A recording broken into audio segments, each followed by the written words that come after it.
Thank you for downloading this RealAgriculture podcast. Excite your crops with inputs from Excite Bio. Access nitrogen and phosphorus with Excite Bio's lineup of inoculants and ag biologicals. Since 2010, they've been helping farmers harness the power of the soil. Learn more at excitebio.ca. That's XITEBIO.ca. We're joined right now by Josh Linville of StoneX. Hey, Josh, how are we doing? Doing good. Hey, these conferences are really hard to get. I had to drive a whole 10 minutes to meet with you. This is really hard. Well, my travel to Kansas City was a little bit longer. Just a little bit, just a tad. Fertilizer market. A lot of different areas we can dive into here, but overall, how is the market? I was going to ask, but I'll put it this way: farmers are frustrated. It's sticky. What's going on? They should be. You're right. Prices have been very sticky. Farm economics are not great. There's just not a lot of stuff to get excited about, especially after the last several years. When I look at the market today, I see kind of a quiet lull here for the next probably 30, 45 days, probably through the end of the year. I'm worried about some of the things playing out in Q1. There's some global issues I'm worried about. We're November 14th, and we barely turned a wheel here in the Midwest for fall application. That's starting to get me worried. So I think we'll enjoy this lull, but we better have our heads on a swivel and be ready to work, because come Jan 1, there's a lot of things starting to line up. So is demand not, the poor economic situation from a profitability standpoint, is that not shaking demand at all to try to warrant these markets to drop a little bit on the fertilizer side? On nitrogen and potash, no. Nitrogen, no. You've got to have the nitrogen in the soil to raise a crop. And we're still expecting 92 million acres of corn next year. Demand should be just as good as last year as it is this year. Potash, we don't expect any demand destruction because potash is really well priced. It's where it needs to be. Phosphate's the one we do think there's going to be some demand destruction, but our expectations of that destruction percentage is lowered because of a better crop out there. There's more bushels that they get to market. That's more nutrients removed from the soil. And any sort of destruction, I think, is going to be outshined by the tight supply situation. As long as we have the fall run that we think we're going to have, we're going to end this season in the U.S. very empty. Globally speaking, Chinese exports, we're fearing that those are going to be scaled back. India still has to rebuild their stockpiles. There's a lot of mouths to feed when it comes January, February. Yeah. What are the hang-ups? What are the things that you're following right now where it's like, oh, this makes me a little bit queasy and uncomfortable? The biggest one here at home today is, again, the fact that we haven't hardly turned a wheel. And there's a reason why we have a fall fertilizer run and a spring fertilizer run, because logistically we cannot do it all in one season. Yeah. Now, it's only the 14th. We can get this done. Last year we were going clear up until Christmas, and we can do that again this year. But anything past Thanksgiving is a gift. So you can't count on that. So that's what's going on here at home. And haven't turned a wheel because it's been too warm? It was too warm, too dry originally. Now it's too wet. Yesterday in Kansas City, it rained all day. Yeah. And it doesn't dry very much this time of year. Sun sets at 5:30. It's cooler out. You don't get the sun baking that moisture off the top of the field. So a rain today is going to keep that soil wet for a lot longer. We got another rain chance Sunday, Monday. It's going to hit a wide swath. You put one more rain in late next week or the week after, Thanksgiving week, and suddenly you're talking about December before you turn a wheel out there. Right. Anything else on the concerning side of things? Internationally, everybody's asking questions. What happens with the Trump administration? Is he going to rescind tariffs? Is he going to put on more tariffs? I am personally more worried that he is going to start butting heads with Putin over the Ukrainian invasion when he gets in, and his tool are tariffs. We already have tariffs as far as phosphate coming from Russia. Will he include potash? Will he include nitrogen? And then we got to worry about the Iran-Israel situation. Iran, people don't realize that. Iran exports of almost as much urea per year as China does. And Chinese exports are already almost non-existent. If we all of a sudden get into a situation where we lose Iran, we've lost 20% of the global export marketplace. Why is the U.S. still buying potash from Russia when Canada's adjacent, key supplier of potash? Is it to keep the Canadians in check on pricing, or what's happening there? I think there's a little bit of people want some of that, keeping them in check, a little bit more competition. But when you think about it, a lot of the where the potash is produced in Canada, there are some spots in the U.S. where it's better to bring a vessel from Russia, from the Black Sea, and hit, say, like the East Coast or someplace like that. So there's some regions where they're a little bit more competitive, but I think overall, people like the competition. Keep them honest. Well, I think one of the struggles, you just take Canadian potash out of the equation for a second. If you look at where a lot of fertilizer is produced in the world, it's in countries where you can argue there is not, at times, not a very good relationship with the United States. Absolutely. Hey, you talk about Russia, Ukraine situation. That's a problem. Russia's a major exporter. China, we keep talking about, are they going to invade Taiwan? They're a major exporter of phosphate and urea. Middle East in general. 1 out of every 2 tons of urea exported in the world comes from North Africa to the Middle East.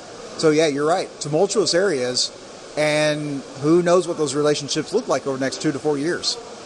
Especially some of the tariff amounts that are being thrown around. Like we're not talking about 3, 4, 5%, 10, 20, 100. There was even a 200 on one discussion. And some of that is hyperbolic and it's campaigning. So we got to we'll have to wait and see.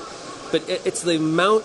It's where it's not just the fact we have tariffs or going to have tariffs. It's the size of the tariff. I think that also is a larger concern than maybe it was, say, going back even in the first Trump administration.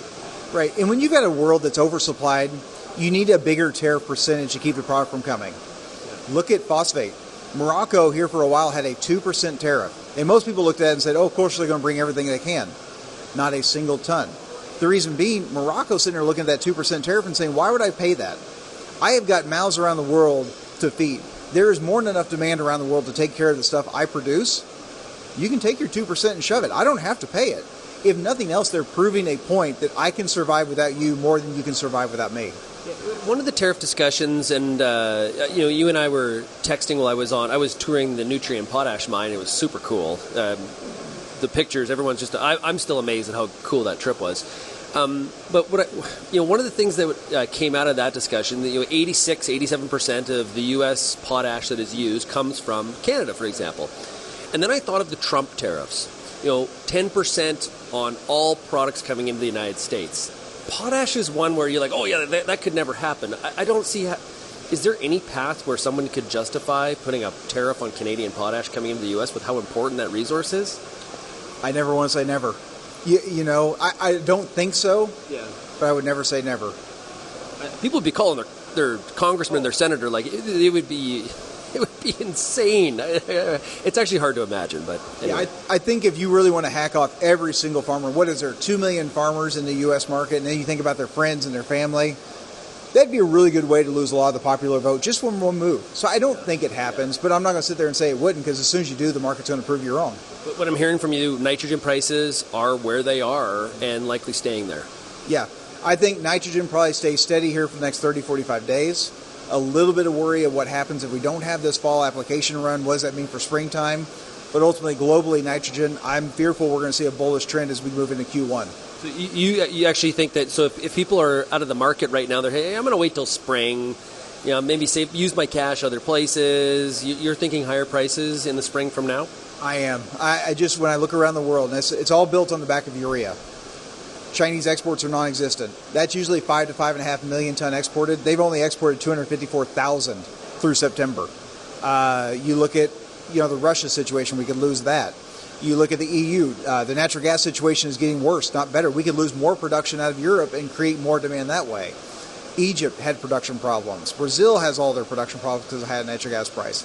I've been asking people, think back to 21-22. Urea was $8,000, $9,000 a ton. I said, think about the supply situation then, and think about today. Which was worse? And they can say, well, 21-22, we thought, and I was like, no, not what we thought. That's emotion. Fundamentally speaking, are we better or worse today or back then? Right. Most everybody I talk to thinks about it, and they're like, we're worse off today than we were back then. And our price of urea is a third of what it was. I have to ask your colleague, Arlen Suderman at StoneX about this, but I wonder if nitrogen stays where it is or goes a little bit higher. Do we see more of a consideration of people switching into beans? Yeah, it's right now, the last time we ran through the numbers, we were still plugged in on 92 million acres of corn. But again, it's middle of November. A lot of things can change. And a lot of people are probably, oh, there's no way we'll hit it. Listen, you can see prices change. You can see the market change. You can see everything change between now and then. You can see it happen 3 times. But as of today, we're still indicating 92 million acres, and that's a lot of nitrogen. Well, we're at NAFB here in Kansas City, as we mentioned. One of my really underrated cities when it comes to restaurants, I think, in my opinion. I love coming to Kansas City. The most common question that I have had is, hey, what's with all the strikes you guys are having in Canada? What's the most common question that you're getting? It's about the same thing. What does this mean? And what we've always been telling people, we saw this with the CP railroad strike. Yeah. We said, listen, it's incredibly important to Canada these rail lines run. It's more than likely the government's going to step in and say, listen, you've got to find common ground. You cannot shut down. They're going to force the hand. They did. Vancouver port strikes. The government intervened. I think the workers are figuring out, listen, we've got power. As a whole, we have power. We can put some pressure on them to get a little bit more of what we want. And when one group is able to do it, the rest of them see that and say, hey, if they can do it, why can't we? Yeah. So fortunately, we've not seen any real disruptions from logistics as far as moving ag, fertilizer, anything like that. But the more these things pop up, the more chance we have that one of them is going to stick. What about the river situation? I was in Arkansas going back about a month ago. The river looked low. Has that changed at all? It has. Fortunately, all this rain across the Midwest, draft restrictions because of low water levels have been lifted. Everything is back to normal. That doesn't mean that we could go dry again and see low levels. It could stay wet, and all of a sudden we're talking about flood situations again within 2, 3, 4 weeks. Right now, we're in a very good spot. Awesome stuff. Hey, Josh, really appreciate it. You do great work at StoneX, updating people on what's happening in the fertilizer markets. If somebody wants, you still sending out a newsletter? Yeah. So if you go to Google StoneX Farmer Fertilizer Newsletter, still doing that once a month. The company made me start charging for it. It was a labor of love just because I felt like it really brought some value to the industry. The company was like, hey, you're spending our time, our money, do something. But registration there, StoneX Farmer Fertilizer Newsletter. Otherwise, go to stonex.com. You can find me there. Well, I would say well worth the cost. And we always appreciate you giving us time and chatting about what's going on in the markets. All the best to you. Absolutely. Thanks, man.